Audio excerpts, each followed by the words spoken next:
On the phone with us is Virginia U.S. Senate candidate George Allen. As you probably know, he served both as a U.S. Senator and a Virginia governor previously. Thanks for joining us, Senator. Good to be with you and all your listeners, Ashley. Your opponent is likely to be Democrat Tim Kaine, also a former governor, who was handpicked by Obama to head the Democratic National Committee. The Obama political machine has a lot of money and clout. What's your strategy for victory? Well, our strategy is to welcome anybody who pays taxes, works for a living, drives a car, or cares about their family to our side. We're putting forward real positive, constructive, proven solutions and achievable reforms to get our country going in the right direction. I envision a much better future for our country rather than what we're seeing now coming out of Washington, whether it's counterproductive energy policies that punish working families, whether it's this health care monstrosity that is such an impediment for small businesses to hire more people on, and it's bad for seniors, or this debt that is piling up at such a rapid rate that our creditworthiness as a country has been downgraded. And my opponent, Tim Kaine, has been there, as you said, as handpicked chairman and advocate for all of this for the Democratic National Committee. And our country, the unemployment has been well over 8% for the last 34 months. This health care, Obamacare, has been such a harm, really, to so many seniors, to the medical profession. It is a real impediment to hiring for a lot of companies, whether they're medium, small, or large businesses. And so I think there's a real choice for the people of Virginia to get our country moving in the right direction and ascending again rather than having diminished opportunities. Speaking of Obamacare, your Attorney General Ken Cuccinelli is among those leading the charge against it. You say it's hurting Virginia families and small businesses. What's the worst way it's hurting them? Well, in a variety of ways. Seniors are losing Medicare Advantage.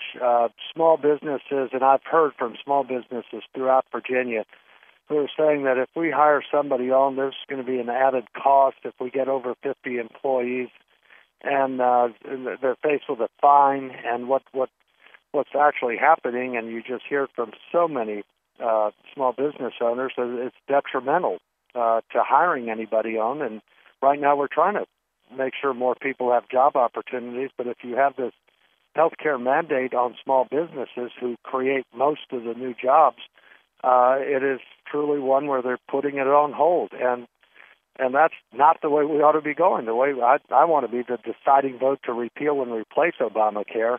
Tim Kaine would be somebody who obviously has been an advocate of it. He even said he thought it was an important step towards getting our economy back on track. My goodness, it's truly derailing. He also said it would be good for the Democratic Party.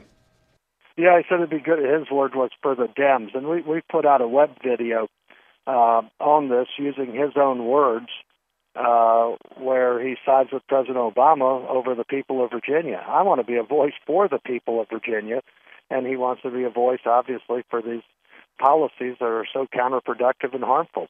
Your state is facing a $1 billion budget gap over the next couple of years. Is Obamacare a factor in that? Well, Obamacare is a factor in it insofar as the expansion of Medicaid, which is health care welfare.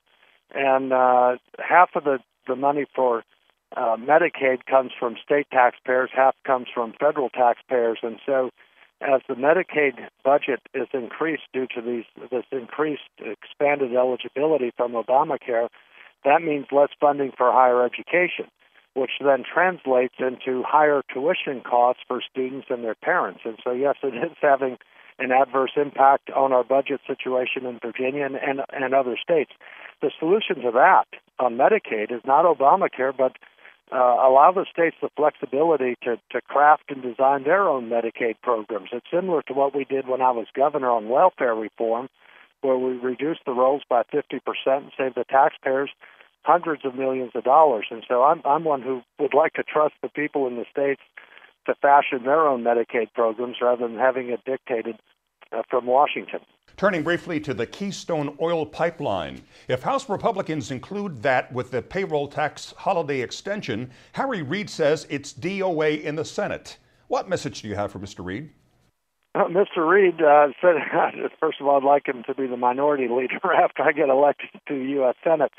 Well, my goodness, if you want shovel-ready jobs, there's estimates that there's as many as 20,000 jobs that would be created. Plus, it would help us have more energy security and more affordable energy in our country. And I'm very much in favor of the Keystone XL pipeline because it'd be good for jobs, it'd be good for our economy, and for our national security. And so, I would hope that Senator Reid, the president, and others who are opposed to this would actually say, "Hey, this is a good idea. Let's do it. Let's look at this as an opportunity rather than as something that they would want to continue to thwart." Among the Republican presidential candidates, do you have a preference right now?